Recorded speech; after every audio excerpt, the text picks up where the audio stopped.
Startuprad.io, your podcast and YouTube blog covering the German startup scene with news, interviews, and live events. If you're trying to understand where finance is actually heading, not what's trending on LinkedIn, not what's being pitched, but what is structurally changing underneath, this is the episode for you. 2025 was a year of contradiction. AI moved from experimentation into underwriting, fraud detection, and core operations, while regulators simultaneously tightened expectations around explainability, resilience, and risk. Banks reported stability, yet quietly restructured cost bases and exited entire value chains. Fintechs spoke about growth again, but under very different unit economics. What made this year different was not speed, it was irreversibility. Once AI is in credit decisions, it doesn't come out. Once instant payments become mandatory, latency is no longer tolerated. Once regulation moves from consultation to enforcement, business models either adapt or disappear. In this Fintech and Finance Review 2025, we stop back from the noise and ask a more fundamental question. What still matters in finance, and what quietly stops mattering next? Hello and welcome. This is Joe from Startuprad.io, and you're listening to and watching our Fintech and Finance Review 2025. This is a tradition we kept every year since 2014. Not as a recap of products or funding rounds, but as an editorial checkpoint. A moment to pause and ask, what was fundamentally shifted? What assumptions no longer hold? And which debates will still matter 12 to 24 months from now? This year, those questions feel heavier. Interest rates are no longer a temporary condition. AI is no longer a side project, and regulation from DORA to PSD3 to MiCA is no longer theoretical. To make sense of this, we've brought together a careful curated group of voices: global banking research, board-level governments, founders operating in credit and insurance, and a global perspective on blockchain and tokenization. Each guest answered 3 focused questions: one on structural change, one on execution and risk, and one forward-looking outlook toward 2026 and beyond. What's striking is that these conclusions weren't planned. They surfaced independently across very different roles. Let's begin with the widest possible lens, the structure of banking itself. To understand where banking is structurally heading beyond products and platforms, we start with Paolo Sciaroni, who looks at finance as a system, not as a set of technologies.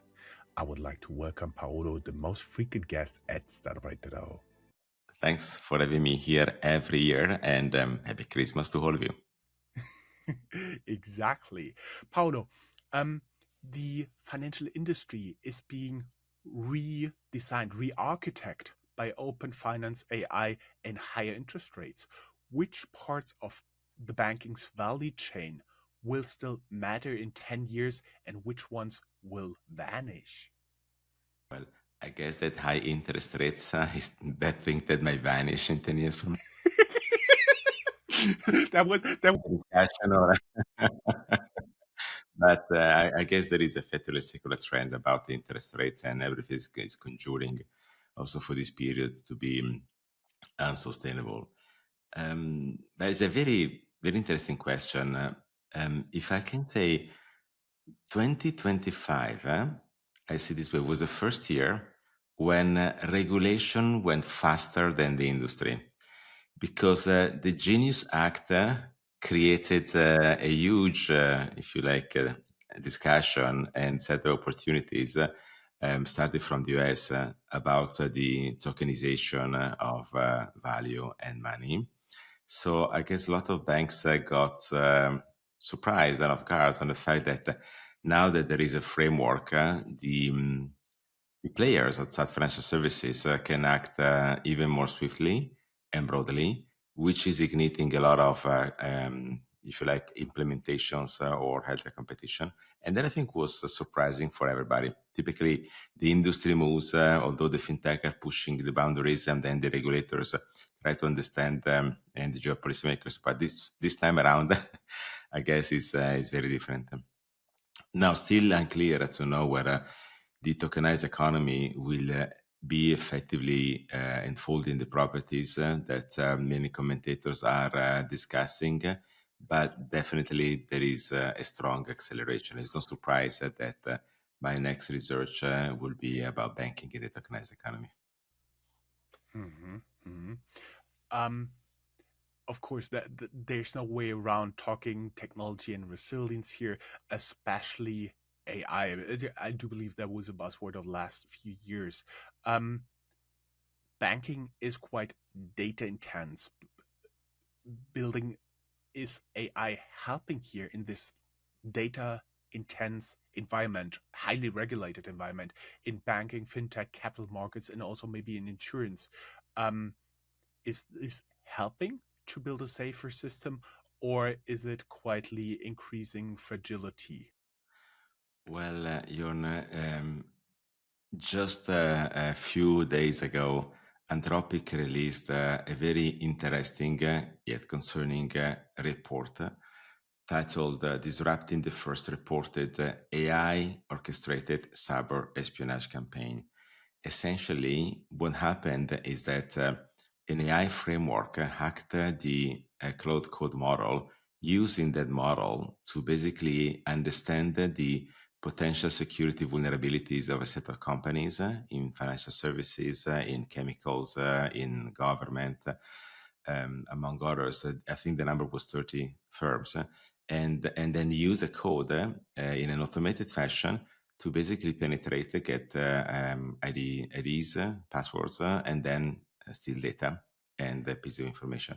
And of course, Anthropic managed to detect very fast the threat, and they had to use their own AI to basically diffuse the capability of another AI that was tricking their own AI. So we have this example of an AI framework that is a set of AI agents that socially engineer an AI model pretending to be somebody else, tricking that AI model to act in unwanted ways beyond their guardrails, helping them as an ally inside the organization to basically scout information that otherwise would have been difficult or would have taken days, weeks, or months to be generated, because the automation of AI is incredible, and the flexibility that apparently these AI agents orchestrated by these rogue traders was truly remarkable, and therefore Anthropic had to deploy their own AI to understand the trickery of an external framework onto their own AI. It's like crazy if you think about it, right? So, which bears a couple of considerations. The first, since a couple of years, I've been insisting in my research that every banker must be an AI risk manager. So, whatever you do, you always need to understand all of the intricacies of this new framework because there are many and they cannot be forgotten. And then the second is always difficult for security folks to basically do their job, because you're really never 100% secure in a sense, right? So it's like a process where you have to continuously fight to be the best. It's like you need to be the fastest racers while all the others are accelerating, getting new shoes, to run those 100 meters faster than you. They get a new diet and whatever. So that's very, very complicated, but it is feasible.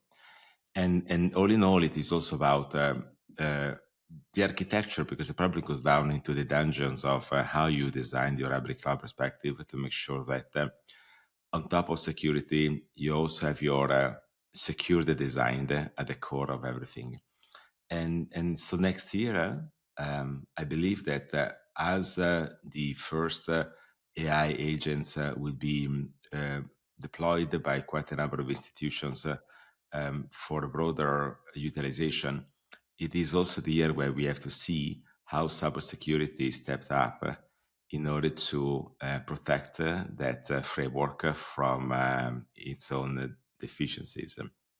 And if I can conclude, the issue is also the fact that we are all running towards an hyper-concentrated AI world, right? So I remember I wrote a paper for Davos 2 years ago and was discussing the problem of concentration. You have a few large companies that create models, and not only if one of those models misbehaves, that can have viral crippling effect across entire economies. But now we also have the possibility that some of them becomes too big to fail, right?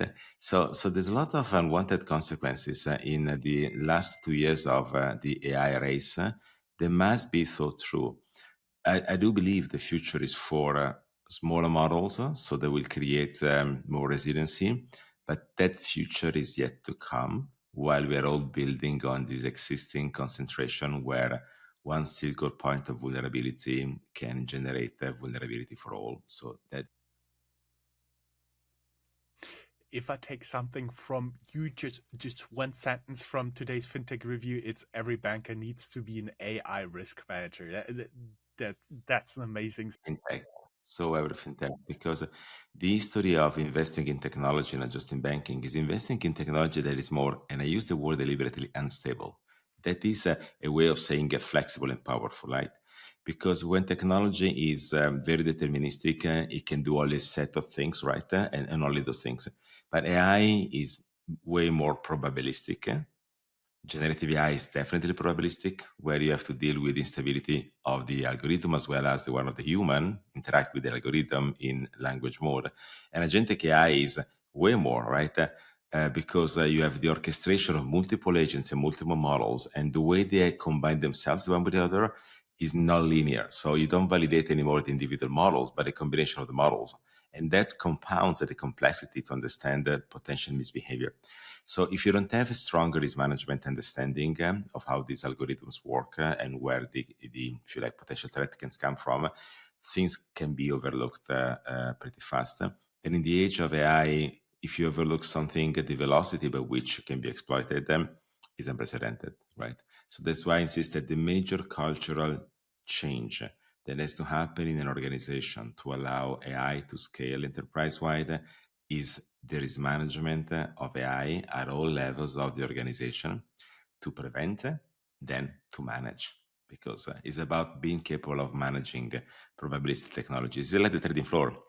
The fact that the models are not perfect is not the point. The point is, can you risk manage those models, right? And if you can do that, you can be successful in capital markets.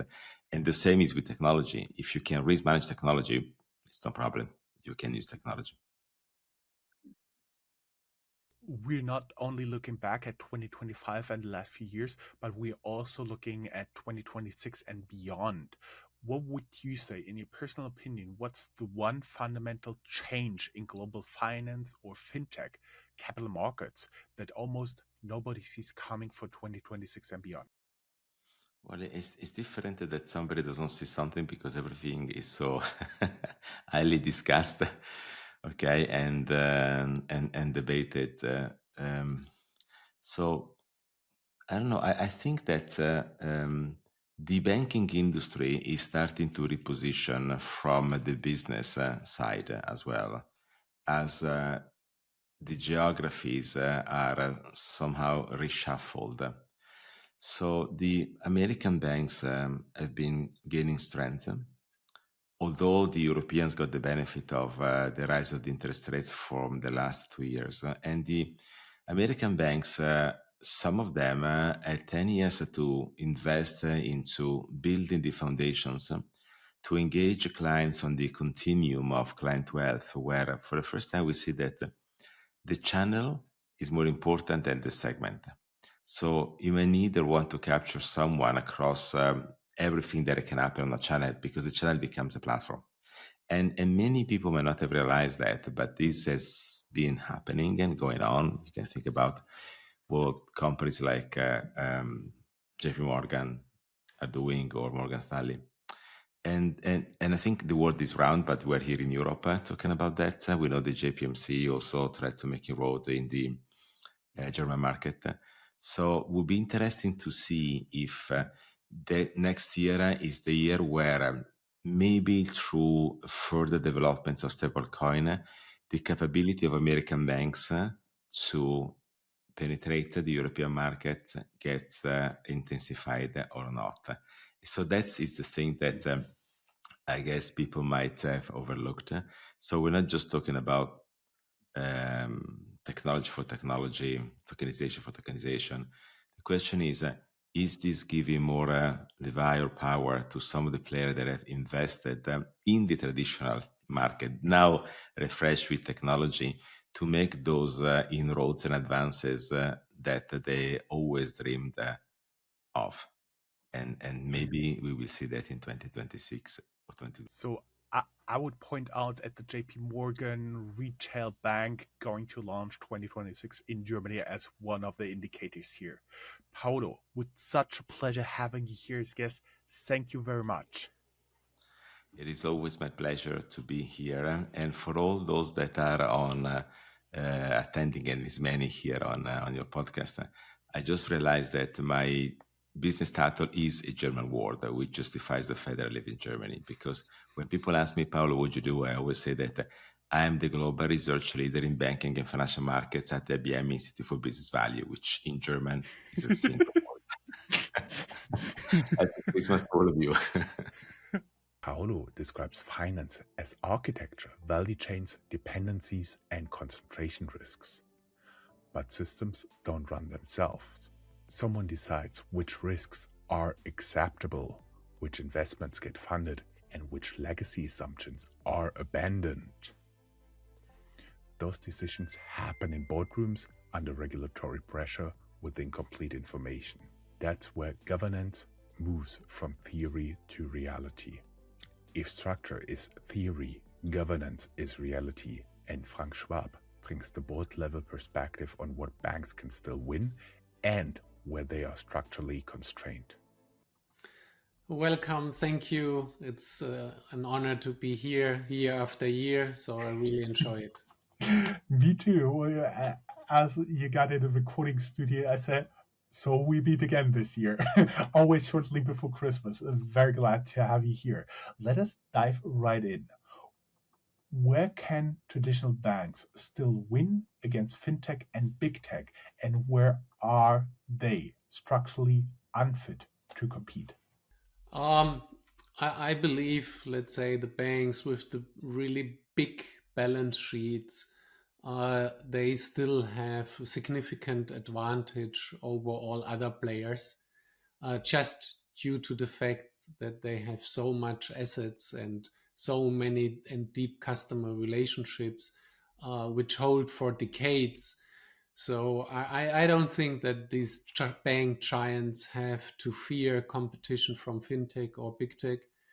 Um, on the other hand, that's quite different for small and very focused banks. So if you're a small bank or a mid-sized bank, the competition you basically feel on a daily business. And if you have a limited scope in terms of product, services, and customer groups, then it's pretty important that the area which are you populating, the area you sitting in the competitive, let's say, landscape, that you are actually best in class in order to survive. Actually, when you've been talking about this, I had in mind on the one end, you have the very fine banks who are serving certain customer families already for decades. And on the other hand, you have somebody in the B2C space that has the longest banking history with N26. So I think there's a lot of in betweens, right? Yeah, and also from a business model complexity. So the business model of N26 is quite simple, right? It's a retail customer only. It's a limited set of products. Let's say if you are a traditional bank, um, let's say small savings banks or small union banks, which basically have the same kind of, let's say, product portfolio and focus, they can't survive. And we have seen that over the last, let's say, 4 decades. The number of savings banks and union banks, not only in Germany, the same is true for, let's say, almost any other mature country. They declined by 50%, 60%, up to 80%. So what you see, what's left over is the one who did excel in merging, acquisition, and building a significant customer base, a significant balance sheet. If you look at Spain, there are only two cash shares, so savings banks left, right? And therefore that's what we see. Simple business model, um, unbelievable competition, complex business model, complex business, complex customer structures, and huge, let's say, balance sheet. That's much more difficult to attack and much more difficult to copy. Mhm. You have a broad business base, you have a broad client base, you do have economies of scale, and so on and so forth. I do understand that. When you've been talking, just to tease you a tiny bit here, and I know forecasts are always difficult, especially concerning the future. Do you think that at one point in Germany we'll end up with two savings banks, two Sparkassen, and two union banks, meaning Volksbanken, Raiffeisenbanken, like two big, like four big players out of hundreds before? Yeah. I, Probably not in my lifetime, but um, I that's bad. That's Look. We have seen 4,000 savings bank going down to less than 400. I think we are now in the 360 or 70. So that's where we currently are. Um, there is no reason why this should stop. And there was always a discussion about Landesbanken. Why do we have more than one Landesbank? And it's a fair question. And anyhow, why do you have a central bank? Because the Landesbanken somehow central banks for savings banks. They also cover a different kind of business, but let's say the question is why, right? So will we end up like that? 100 years from now, probably. On the other hand, other players, new players, will have emerged and they will be established, which we never heard of before, and now part of the landscape. And also, let's say, lately, banking licenses are granted again and again and again and again for these new players. And so the landscape is changing and evolving. Um, I believe there is still place for savings banks and union banks, but not in the form which they were successful in the past. So success in the past does not guarantee you success in the future, and that's pretty clear if you look at the structure of then the individual bank. Sounds like an investment brochure. Past performance is no indicator of future performance. I see. Let us shift a little bit perspective. From your board perspective, are we seeing smarter governance? Are we seeing just heavier bureaucracy under DORA and Basel IV? Um, so there are two hearts. So if I look, for example, at DORA, what regulation asks for makes a lot of sense. So, for example, they ask for, let's say, assessing third party risk and critical infrastructure providers, right? So, that's actually it's sad that it needs a regulator to ask the banks to fulfill that.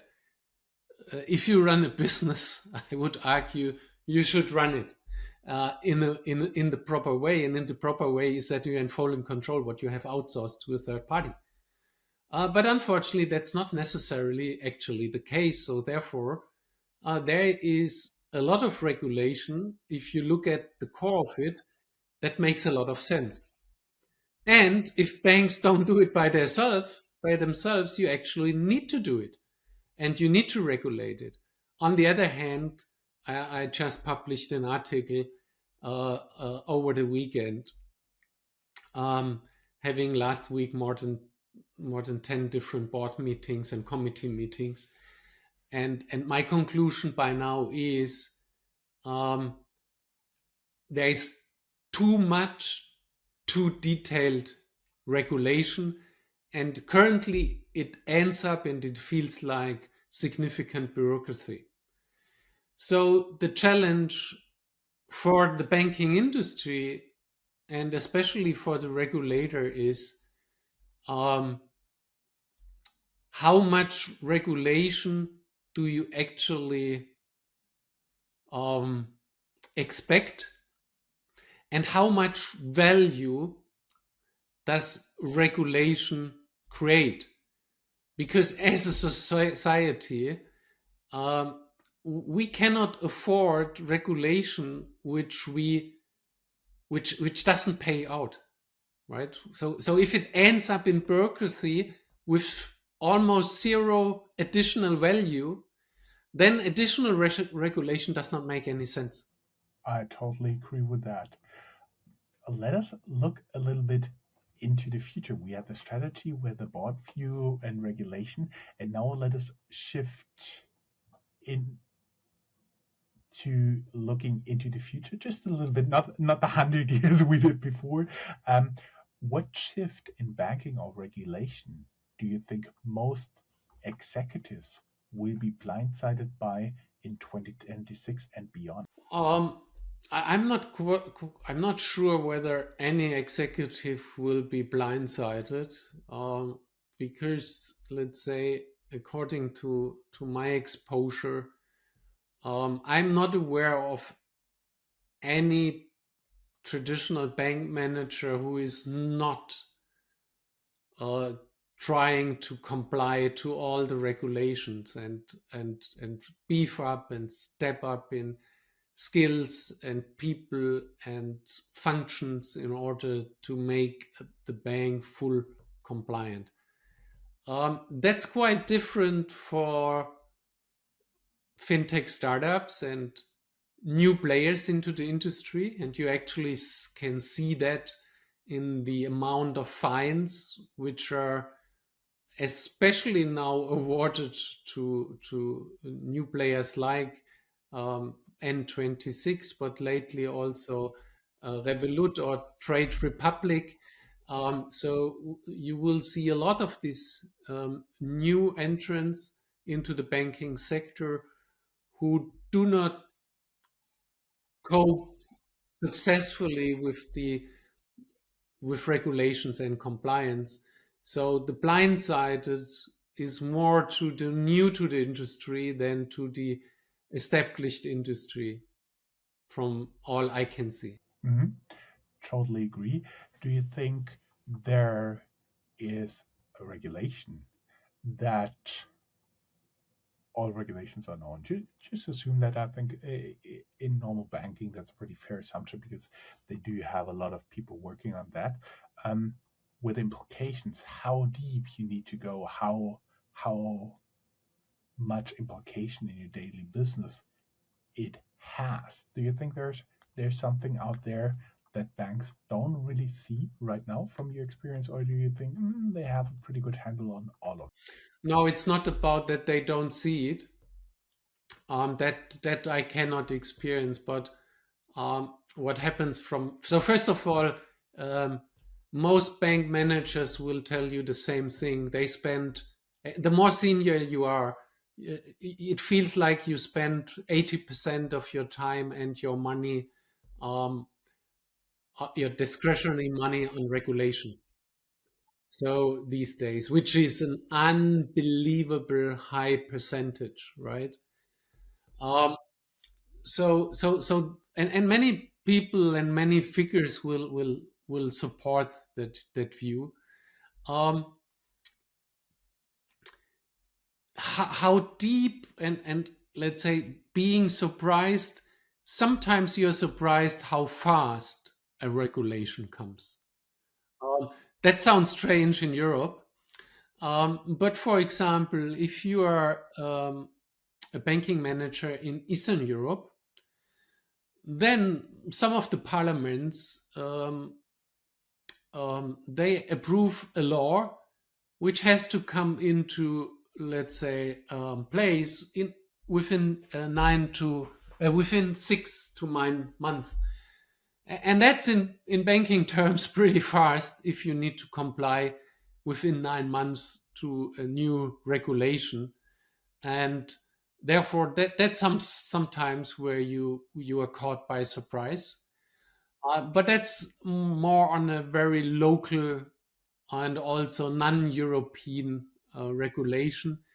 European regulations from EBA, ECB, and others, you're not really surprised because the discussion often is for years. At some point in time, you may be surprised by the details, which are then decided in the last minute, so that you do not have the proper time for specification. Um, but on the other hand, I believe from all I can see in that banks in general, banks and regulators, um, they work together in a way that let's say in a proper way, right? In a good way. So most of the time this is not an issue, and nobody is really catched by any surprises in a significant way. Yeah, we may discuss, let's say, for example, all the ESG details, if they make sense for each and every institution, or if we need to look at proper, let's say, proportion. So meaning, let's say, what's relevant and important for a large wholesale bank may not necessarily be useful and does not make much sense for a small retail bank, right? But still you have the same regulation, and therefore, let's say that's something regulators identified as an issue. They also said they work on it, and we will see what then brings us in the next years. But I do not see any significant regulation which will catch up by surprise. Frank, thank you very much. It was a pleasure again talking to you. Looking forward to have you on next year again in our FinTech review. Thank you very much. Thank you, Jörn, and Happy New Year to all the people out there. Thank you. Governance may look rational from the inside, but it is judged from the outside. Media narratives, public trust, and political framing increasingly shape how much strategic freedom banks and fintechs actually have. To understand that layer, we need to look at how the story of fintech itself has changed. Because finance doesn't evolve in a vacuum, we add the media and narrative lens with Jacob Ward, who has spent years translating technology shifts into a global audience. Thank you so much, John, for having me. I really appreciate it. My pleasure. Let us dive right in. How has global coverage of European fintechs shifted since the funding boom? Are we still telling growth stories, or is it currently a crisis narrative? Well, I think that anyone with any sort of professional connection to the investment community has been, it's been all about the growth narrative, the sheer, the incredible enthusiasm that people in the investment community have around that world is not to be underestimated. And so, for me, once you get into the inside pages of the Wall Street Journal or any of the other prominent outlets that cover that world, their stories are for the most part about growth. But I think as soon as you get to reporting outside of that direct business beat, then you're getting into a world in which people are highly concerned about, let's say the overlap between the crypto world and the Trump administration, and the ways in which that is a sort of unseemly connection, and the ways in which whenever someone suddenly, when there's a regulatory problem or a new rise of scams or any of that kind of stuff, I think the mainstream coverage, the coverage that is not for the business audience but for everyone else, has been very much about the dangers of a sort of destabilized world regime when it comes to the financial markets and fintech. So I think it's very much a two-part, it's a bifurcated media landscape when it comes to that topic. Yes, and I totally believe when you dive deeper into the specific publications, it it really shifts into a very, very differentiated observations depending on the area where you're currently active in fintech. I think that the crypto guys don't have a lot of fun right now. But I also do think even people in wealth management are kind of getting worried with the valuation of the AI stocks right now. I mean, I think that we have absolutely entered a world in which none of the old math serves a predictive purpose anymore, because we're so beyond where your normal business school case study would tell you we should be, right? I mean, the valuations that you're seeing of these companies is so out of control. The circular financing arrangements in which these companies are they're financing each other, and they're each other's customers, and they're each other's vendors. All of that stuff, I think, is really serving to frighten the most conventional thinkers around this stuff, because there's no way to understand some of these arrangements and some of these valuations by any kind of traditional math. And I think you're in a world in which people are, seeing so much of, at least in the United States, so much of the GDP and the S&P 500 and the rest of it depending directly or indirectly on that industry. It's one of the only growth stories around. And as a result, that also, I think, has people very nervous. And so, to my mind, there's anyone who's looking at the landscape and saying anything with confidence about where it's going is going to get some eye rolling from the rest of the community, because there's so little of our past experiences that we can draw on in understanding where this might be going. AI here, what blind spots does the mainstream media have when it comes to AI and financial inclusions? Well, I think that, there's a really fundamental misunderstanding of what it is, right? I mean, we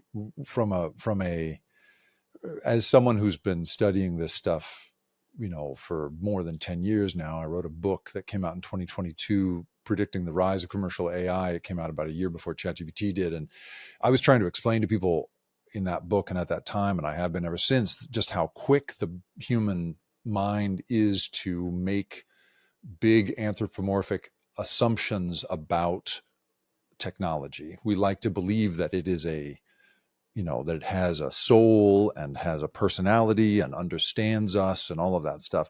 I mean, the marketing language that we get from these companies about what these models do includes terms like reasoning and thinking and the rest of it. And in the mainstream media, we have been so quick to just adopt that language when any real clear-eyed assessment of what these systems are should be trying to remind people again and again, these are just big statistical vacuum cleaners that regurgitate the math. They're not reasoning models. They're not thinking anything, And so from that place alone, we've been in an enormous blind spot.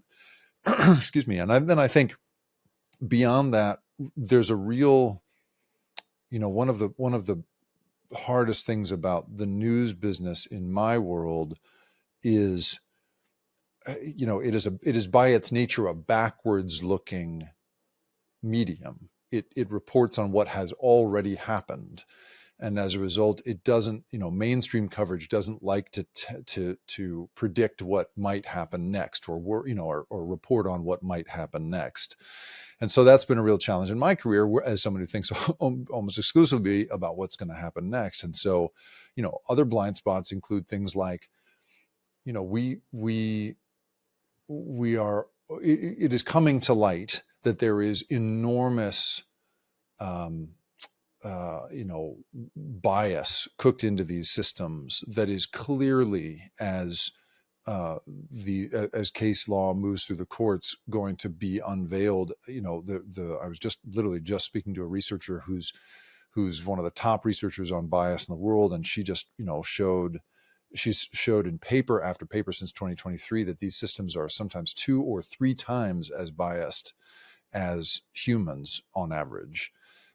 And when that hits civil rights law or Federal Trade Commission law around biased lending, or any of these other sort of laws that are intended to try and keep us pluralistic and neutral in this country, I just think there's huge blind spots in thinking about the implications there.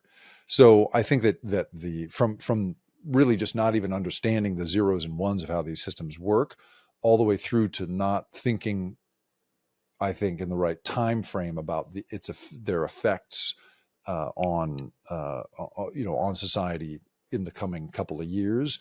We're so focused on job loss. We're so focused on the Terminator scenario. I think we miss the chance to investigate some other really important things that are about to be affected by this stuff. When you talk about Terminator, what also comes to mind is Hell, Space Odyssey, and so on and so forth. So I really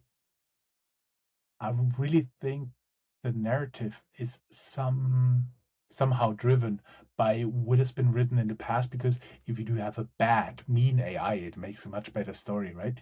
Yes, I think that's absolutely true. And it's really interesting to look at the contrast between a place like the United States, which has a long history of science fiction around, the Terminator and, evil robots. We love to tell those stories.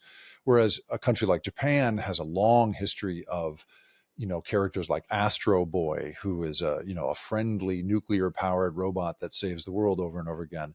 There's a long cultural history of positive portrayals of technology in other countries. And so it's absolutely right. I think that our zeitgeist has very much been about, a fear of robots in the United States. And so, yes, I think that's absolutely the case. But I also think that's, as a result, serving to distract us from some of the more near-term abstract difficulties we're going to see with these systems. The de-skilling of people and the wiping out of categories of jobs that turn out to really give young people a sense of purpose. And there's going to be all kinds of effects that we just aren't really prepared to talk about, because it's not as easy to write a summary of that as it is to say, it sounds like the Terminator, but it's real, blah, blah, blah, blah. There's a real there's a tendency to rely on the science fiction tropes just because everyone's overworked and moving fast, and it's an easier thing to write than something bigger and more abstract around human psychology or human society.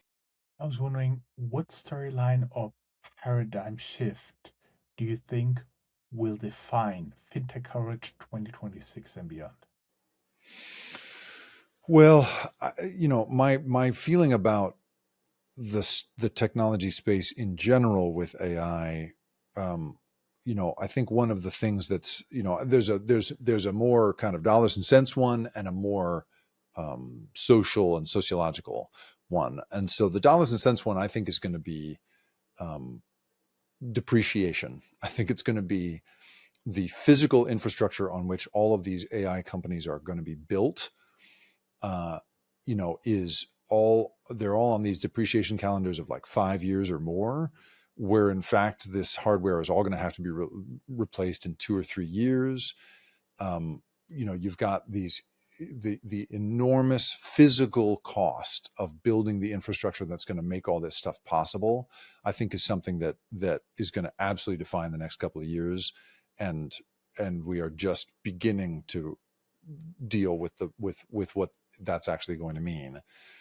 On the sociological side, one thing that I just spend a huge amount of time thinking about myself is this broad umbrella topic that I call AI distortion. And it's the way in which our thinking is distorted in the presence of this technology, whether it's the investment decisions we make, whether it's our personal interactions with this technology, whether it's the ways in which we come to believe that we, in the United States, we come to believe that we somehow shouldn't regulate it because that's going to slow down our fight against China or whatever else the excuse is.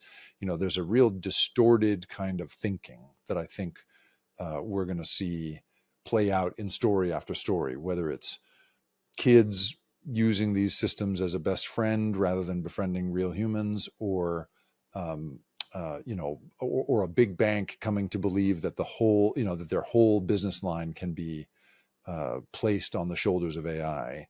I think there's a kind of distorted thinking that is going to make itself manifest over and over again in the coming year. And so that's my prediction is unpacking AI distortion will be certainly my job and the job of a lot of journalists coming up. Yeah, what has been popping up in the back of my mind when you're talking about misconceptions about AI was the $1 billion revenue company with just one human employee. Yeah, That is such a big one, right? So yeah, for anyone who doesn't know, right, Sam Altman a year ago on Alexis Ohanian's show talked about how he and his tech CEO friends have a bet going as to when we will see the first $1 billion one-person company. And that right there just tells you everything you need to know about what we're going to see in terms of, what a company like that would define as a success, which is a $1 billion one-person company, versus what a politician in the United States or a labor leader in the United States or a city mayor in the United States would consider a success. Those visions are so far apart, and that until we can bring people's feelings about that stuff into better alignment, I think that there's an incredible amount of distorted thinking around what success with AI is going to look like, and we'll have to unpack a lot of that. Jacob, it was such a pleasure having you here. Hope to have you in spring for another interview, talking a little bit more about you and your book. I hope so as well, Jorn. Thank you so much for having me, and Merry Christmas and Happy New Year. I hope you have a great holiday, and see you on the other side. Thank you very much. Same to you. At this point in a conversation, one theme becomes unavoidable. Most of the changes discussed here are no longer reversible. AI is no longer optional, regulation is no longer hypothetical, and trust and capital discipline are converging. What differs is not whether change is happening, but where the breaking points will be. And nowhere do these tensions become more visible than in credit. When structural change reaches capital allocation, it shows up first in credit, and that's exactly where Luca Finani operates. Hey, Jan. Hey, Gude. Gute. Yeah, you are joining us directly here from Frankfurt, so we could have also almost made it an in-person meeting. We're talking a little bit about you in the fintech landscape, about lending and private credit in transition. I think I don't need like a big introduction for you because you are a regular guest, I think, for 3 years now.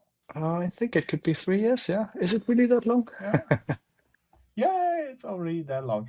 That's one of the moments you realize you're getting old. Oh, it's already 3 years, huh?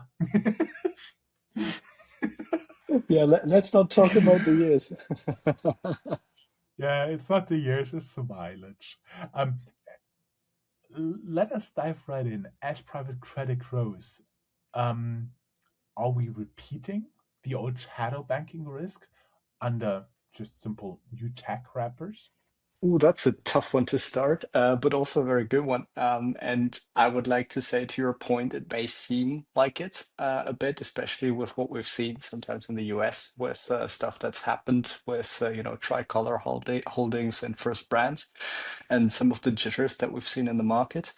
I would nevertheless say we're not seeing a repeat, but what private credit is undergoing at the moment is more a transformation and transformation in the sense that refinancing processes and lending processes, they're being reshaped and digitized as we go along because we now have a lot of new technology, especially also with the advent of AI. We have more efficient ways to kind of check and sanity check specific things. So really technology brings in transparency and also real-time monitoring capabilities to lenders, to institutional funders. And those are simply tools that when we think back to the financial crises of old that simply weren't there. So basically, old legacy shadow banking just lacked these things. So I do firmly believe that we're not seeing a repeat, but more transformation that's going on in the market just because we have a lot more ability to also sanity check, triangulate certain data and verify some data.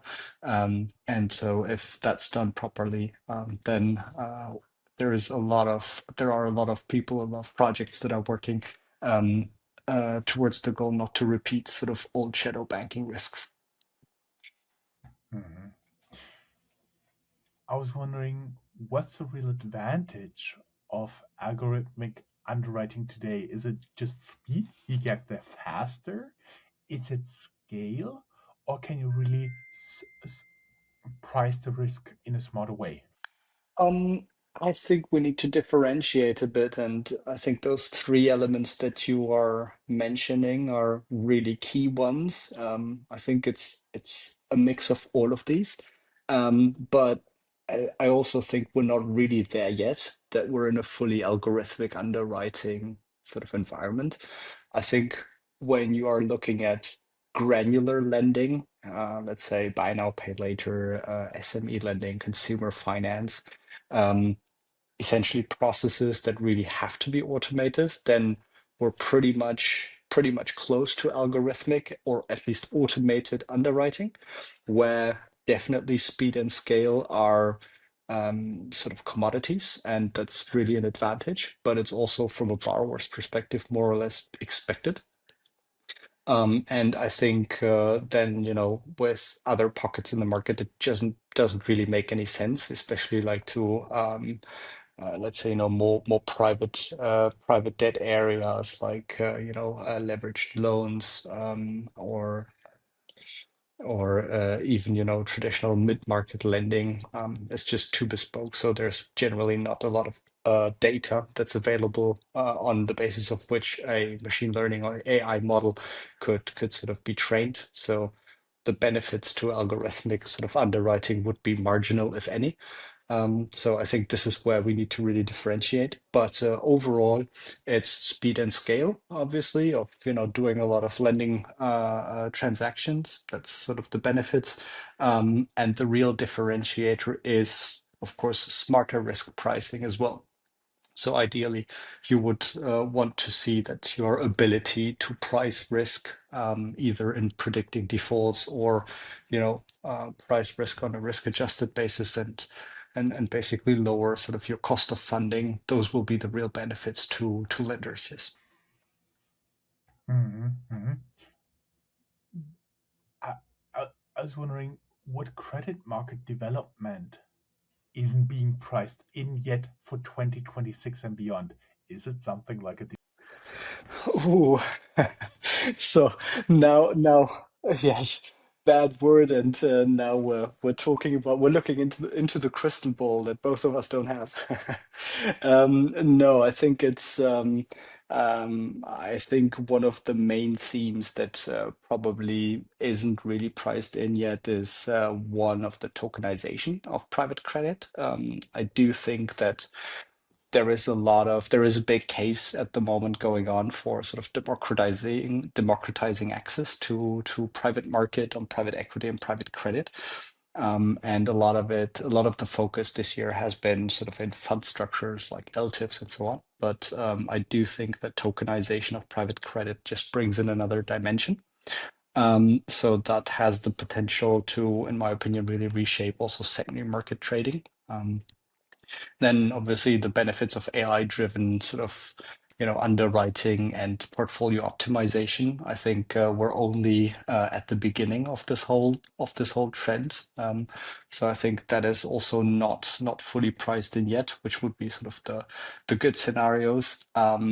Especially focusing on Europe, I do think there is a certain element of regulatory tightening, especially with the implementation of DORA and then the EU AI Act, which is sort of looming on the horizon, which is basically just some parts of the regulation on IT security, operational resilience, and so on, that will force also lenders to probably also invest a bit more heavily in being compliant in order to be able to carry on. And I do think that there is still a certain underestimation, at least among some parts of the market, in terms of what this means related to cost of operating, as well as to organizational requirements in order to be able to fulfill those regulatory requirements or be compliant with the regulatory tightening. And I think another element which is interesting is going to be kind of a reality check, because a lot of lenders have, especially in the fintech space, sort of started in 2016, 2017. So we haven't really been through a full credit cycle yet. And I mean, in some economies, especially Germany, we've seen a rise in insolvencies. So it's also going to be really interesting whether the credit collection processes actually hold up what they expected, and whether some money from loans that were restructured or defaulted can actually be retrieved. And so I think that's going to be also pretty interesting to see how that part of the lending equation really holds up, because it's in good times that's also pretty equally or pretty easily overlooked. So I think those would be the four elements that are not yet fully sort of priced in 2026, I think.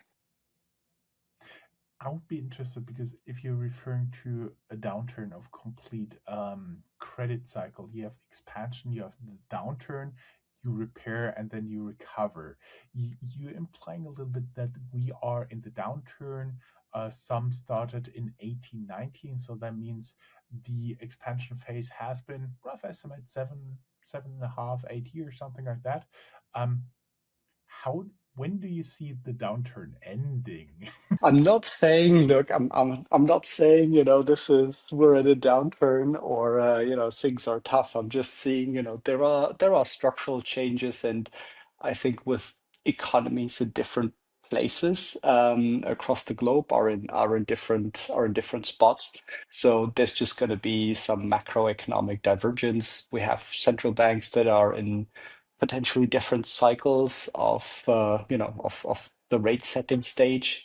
We've seen the Fed, for instance, on a path towards a bit more easy or loose monetary policy, whereas on the ECB, we've probably reached sort of the end of the rate cutting cycle.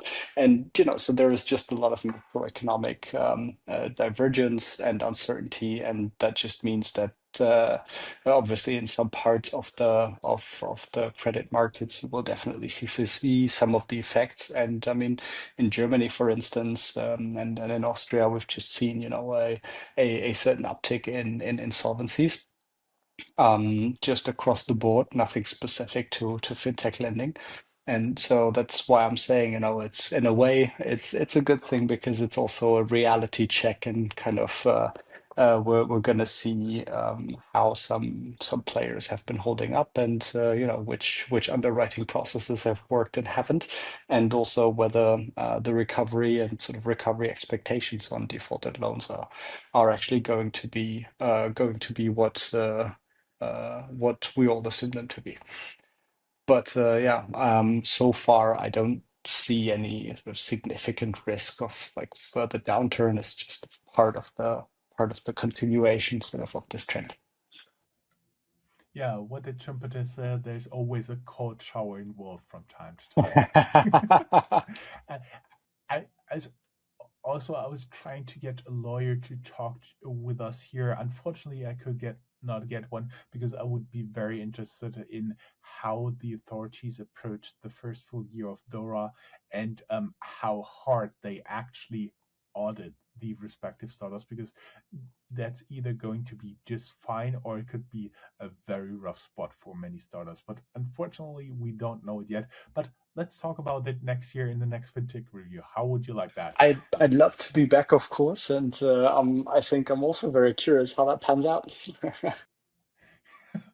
Awesome. Luca, it was such a pleasure having you here. Merry Christmas, Happy New Year. Thanks, yeah, and to you too. Cheers. It was nice to be here. Credit exposes institutional risk, but consumer finance and insurance exposes something else entirely: trust at scale.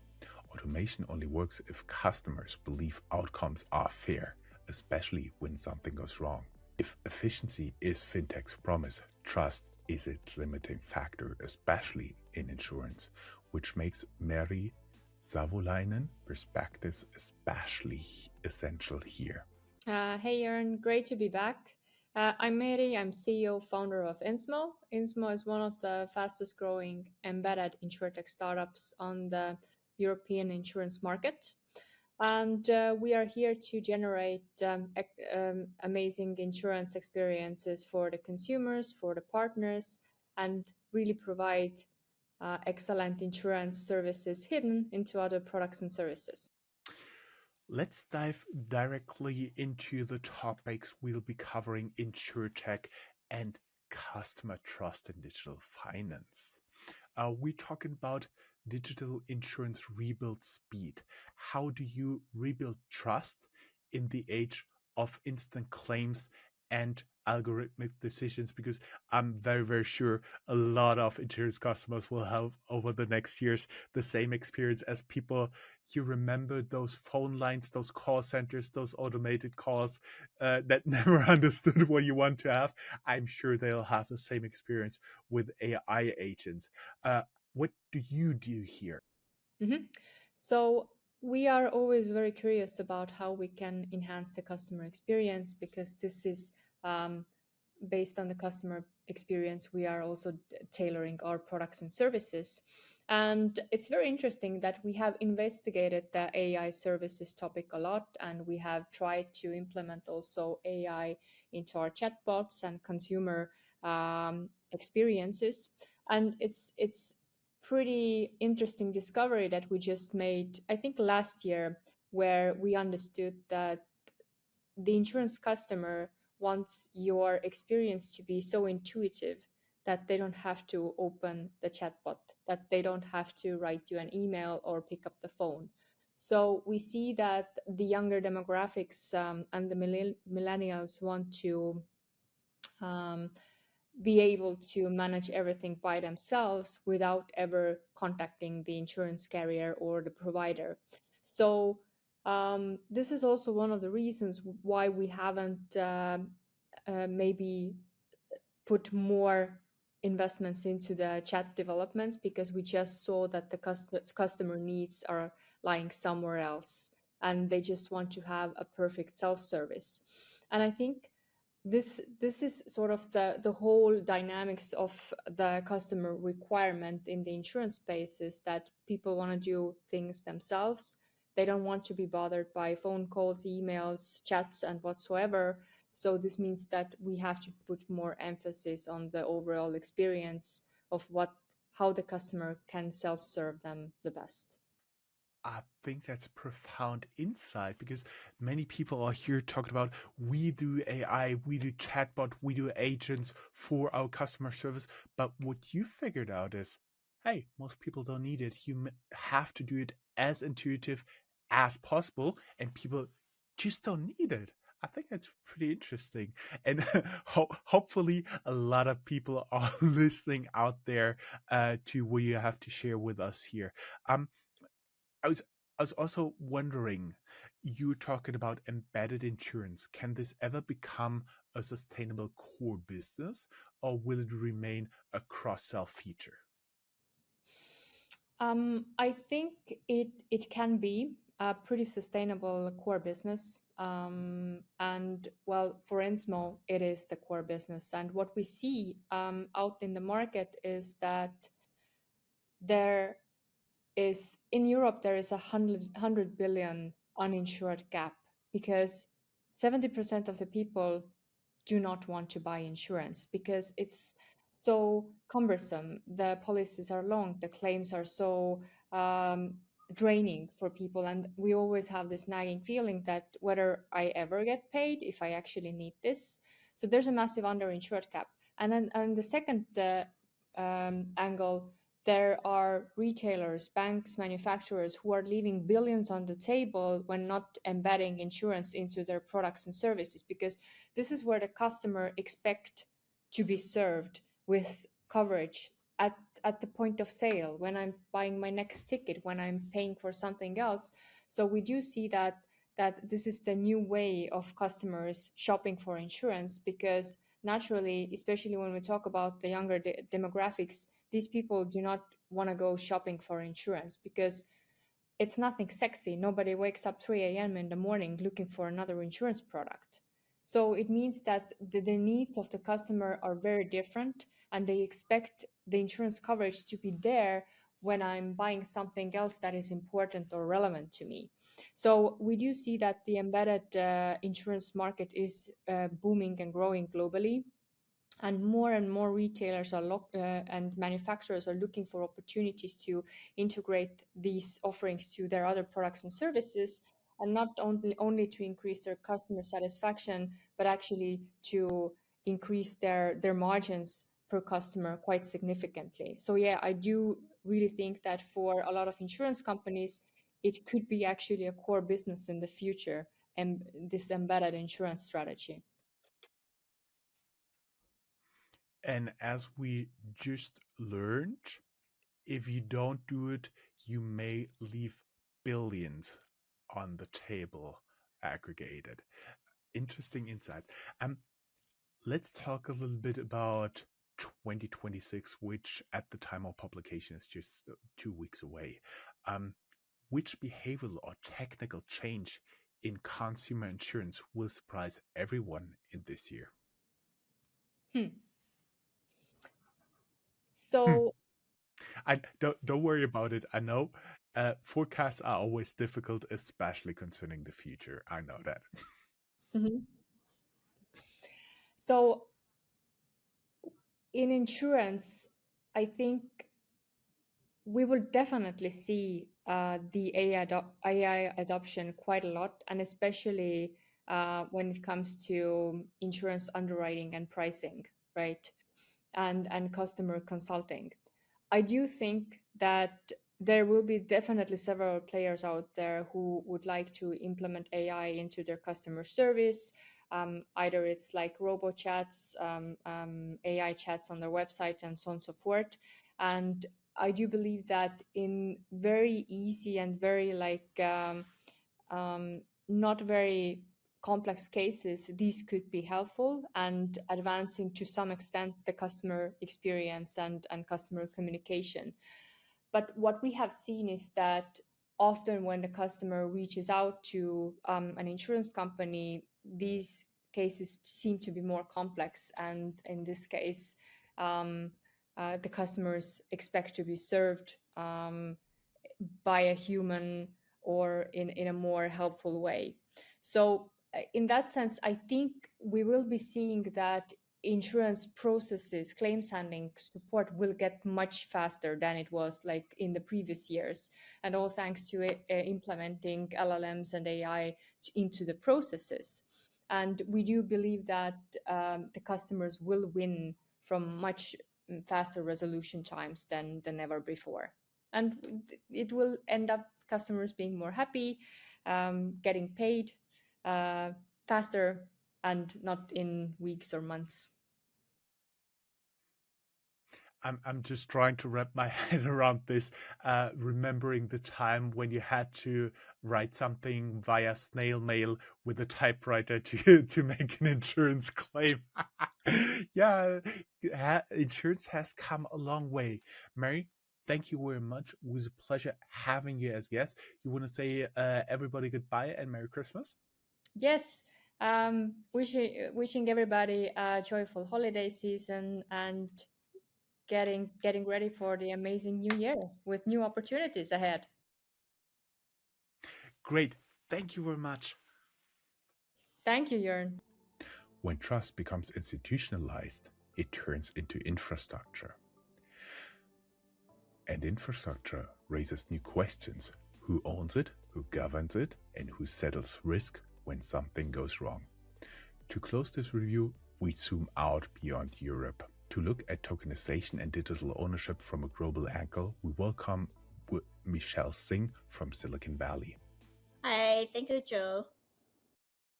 I remember a lot from you, and people who are listening to our internet radio station may recognize your voice. You're hosting the Stanford University campus radio show called Laptop Radio, right? Yes. Yes. I'm host from Laptop Radio. I've been talking about crypto for a long, long time. And before that, you had the payment history. You worked as first Asian American at PayPal. Yes, I was an attorney at PayPal for 6 years from 06 to 12. And I basically handled payment transactions and supported Bill Me Later and Zong, as well as the core PayPal transactions. Mm-hmm. And I also remember you are a mentor of the Berkeley Blockchain Accelerator. Is that still true? Correct. I've been a mentor and advisor to a number of different companies, but I've supported the Berkeley Blockchain Accelerator from the beginning. Also, I'm a mentor at Techstars Web3 Launch Pool, Outliers Fund in London, and a few other accelerators in the Bay Area and also globally. Your other accelerators. Okay, I see. Let us dive right in. I was wondering, how do you see blockchain's trajectory shifting as tokenization becomes more regulated from Silicon Valley to Europe? Yeah, I'm actually really excited about tokenization. So in about 2021, I remember speaking with um, a payments accelerator, a pretty big one. And I remember telling him that, like, as DAOs become normal, there will be more tokenization. And I'm talking about tokenization of stocks and normal companies. So I'm referring to the board as a DAO and having digital stock. So I think we're moving toward that direction. Interesting perspective. Tokenization. And where do you see this going long term? Sorry for the interruption. We're still at the beginning of the tokenization movement. I think the current stocks could be tokenized, but we're going to move beyond that to real estate, art, and other real world assets. And in about 5 to 10 years, I can see boardrooms being tokenized and voting on chain. So, in normal companies, there are I used to help manage the board. So there's a lot of issues with fraud. So everyone knows about Sarbanes-Oxley, but I feel like when voting and everything is going to be on chain, is just really easier to manage. So the private shares could be on chain, and they could be distributed, and people with a digitalized asset or the tokens could vote. And I'm really really excited about that, right? I also wanted to point out that I feel like there will be more liquidity in the security token sector. One of the biggest issue with builders in the last couple of years is that even if people want to create security tokens, there's no platform or there's no liquidity. So, but I feel like that because of tokenization, going a little bit more mainstream now, there will be more liquidity as well. Actually do feel yes, there will be shares tokenized, but as also as a former capital markets management consultant, I also do feel in the fixed income space, like all the different issues, all the different interest rates, all the different maturities of fixed income, of bonds, asset-backed securities, and stuff like this. I also do feel there's a big opportunity for tokenization there as well. Yeah, so I know I have a contact who have worked on a bond for a city a couple years ago as well. So I expect to see those more normalized now that tokenization is a buzzword, in the blockchain world. I I don't think anybody out there who used NetBin in tokenization or capital markets realizes how many different bonds, fixed income bonds, are actually out there. A city can issue for certain projects, for the overall project, different maturity, different interest rates. So any given city can have like 50 to 100 bond issues outstanding. And when you multiply this by the number of cities out there, you see how much of administrative stuff there is, and I do believe tokenization can make a real dent there in the administrative duties. We already talked about globally here. I was wondering if global crypto regulation is slowly aging, or are we heading towards a permanent east-west policy split here? Yeah, I think that having worked with different governments, you know, I used to work with one of the government in Canada, and being in the US, I think a lot of the governments might not follow the US or the SEC in blockchain regulation. And I didn't think that was a necessarily bad thing because, like each government has their working group to do research, and what they find and their, might be different, and their needs might be different for that country. But I think because there's different regulation and the people are smarter about blockchain now, like they understand DeFi and NFTs,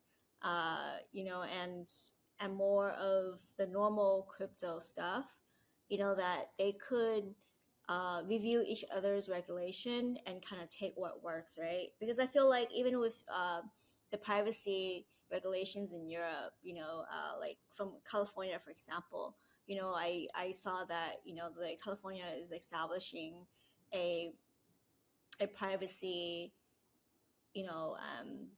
office, if you will, right? So, and I feel like a lot of their regulations echo the regulations in Europe. So I believe that we will see a lot of that, but I also expect to have differences between the different countries as well. We're talking about 2025 here, but I'm also curious about your outlook. What blockchain or fintech transformation almost nobody sees coming for 2026 and beyond? Yeah, I think there will be a lot more AI agents that could accept payments. I've built agents here and integrated Web3 payments, and it's really really easy. I think for agents and payments in Web2, it takes a village to allow for that. But I feel like blockchain enables coins and tokens in USDT a lot easier. We also have stable coins. I think people understand, that stable coins are more or less volatile, right? Because they're pegged to something, so the world basically recognizes it now, which is awesome. So I'm expecting to see more innovation in stable coins. More in the one of the issue in a stable coin that people haven't spoken about, and I used to work at an algo based stablecoin company, is, if you create a stablecoin in more of the traditional sense, you don't really know whether it's peg or not, right? Because it could be hidden somewhere. There's no transparency. However, if it's an algo based stablecoin, you don't know whether it would rebase. Traditionally, some of the more algo based Bitcoin has dropped to zero, right? So I think it's an opportunity to, like, not just look at a stablecoin, but look at the nuances and more of the issues impacting stablecoins more deeply.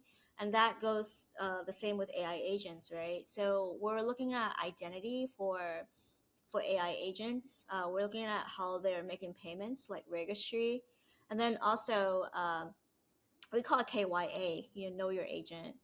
And also how they would take payments. So I think those are going to be more, like I just went to a uh, a AI conference yesterday where some of those issues were addressed. But I'm also involved in decentralized AI. So in Web2 worlds, only a few companies basically own all our data, and they data mine, right? So our data is used, to create LLMs and reasoning. But how do we create a decentralized AI system where the world and 8 billion people can participate? So and the good news is that people are starting to think about that. So I'm really bullish on um, more of like a decentralization of AI, and then also more transparent stablecoin and tokenization that move beyond beyond stock into real world asset. And then also, I think the other thing I want to mention is that more developers coming into Web3, because like it's still a very niche market. A lot of people trade, but it doesn't mean that a lot of people build.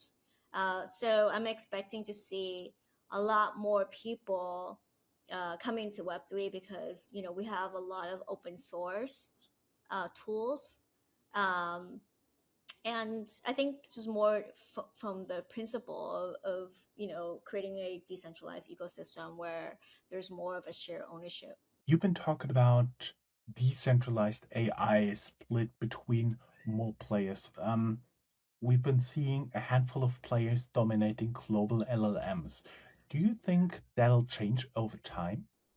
Yeah, I think so. I mean, I it's really hard, right? In the Web2 space, uh, there is almost a monopoly. There's like 4 or 5 players that dominate that space, and they have a lot of money, they have a lot of data, and Google is kind of leading, slowly, and I'm not surprised. I'm not surprised because when I was learning about AI, that's like 2012. Google has been making AI at that time. I used to go to their conferences. Um, so I'm actually not surprised that Google is catching up. They were really being really careful because of the security aspect of AI. So I expect to see. I think over time, if there's certain things that are going to go on, there might be more class action and more regulation as a result of that. But I think it's a little bit kind of scary just because when you really think about the last generation where Facebook, Apple, and a few other companies, basically own tech per se, right? Now we're having more consolidated companies owning our information. You can see that all the podcasts are mine now. because they're going to use it to train data and to train reasoning, right? So it's becoming more dangerous, I believe, and more segmented. So I think, and that's why decentralized AI is going to come in, because like I think if we stop using centralized AI and then kind of start using open source LLMs, or using more decentralized systems of LLMs, I think is a little bit better, because things are a little bit more spread out, and there will be more ownership as well. Mhm. Interesting perspective. Let's catch up next year and see if this came true already. Michelle, it was a pleasure having you as guest. Thank you very much. Happy holidays. Thank you. Happy holidays. If there's a clear takeaway from this year's FinTech and Finance Review, it is this. The next phase of financial innovation will not be defined by speed. It will be defined by resilience under stress, governance under scrutiny, trust under automation, and capital discipline under higher rates. AI will not remove judgment, but it will expose weak processes. Tokenization will not remove risk, but it will change who controls infrastructure. Embedded finance will not work everywhere, but where it does, it will quietly reshape margins and power structures. As we look toward 2026, one distinction becomes decisive. Tools are easy to copy, systems are not. The institutions that win will be those that understand structure, not just software, and resist the temptation to confuse tooling with strategy.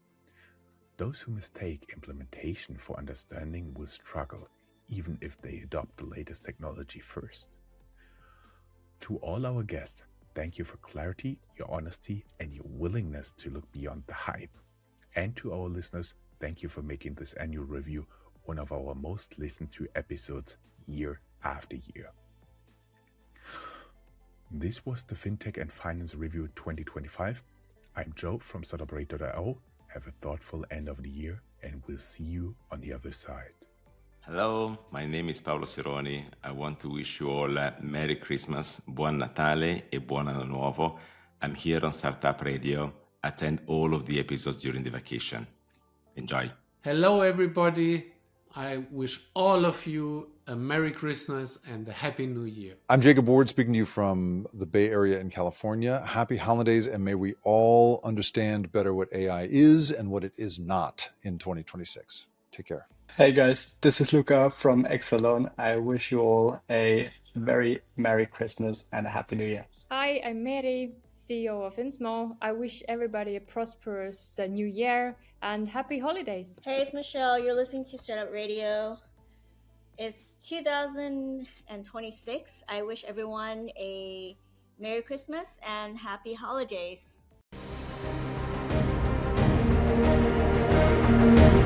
That's all, folks. Find more news, streams, events, and interviews at www.startuprad.io. Remember, sharing is caring.